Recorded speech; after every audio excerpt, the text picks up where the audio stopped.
দুনিয়ার সমস্ত নলেজ তোমার জানা আছে, অথচ আল্লাহর কোরআনের নলেজ তোমার জানা নেই। তোমার কাছে অনেক ডিগ্রি আছে, অনেক কোয়ালিফিকেশন আছে, বাট তুমি আল্লাহর কোরআন পড়তে পারো না। হায়রে আফসোস! তুমি কেমন মুসলমান? আমার নবী সাল্লাল্লাহু আলাইহি ওয়াসাল্লাম কি খাবার পছন্দ করতেন?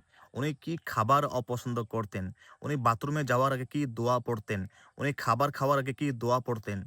তোমার এগুলো জানা নেই। হায়রে আফসোস! তুমি কেমন মুসলমান? আল্লাহর কসম করে বলছি, তুমি যখন মরবা এবং কবরে যাইবা, যখন কবরের ফেরেশতারা তোমাকে ৩ টা প্রশ্ন করবে, তোমার রব কে? তোমার নবী কে? তোমার দিন কি? আল্লাহর কসম করে বলছি, আল্লাহ সুবহানাহু ওয়া তাআলা তোমার মুখে তালা লাগিয়ে দিবে। এখনো সময় আছে।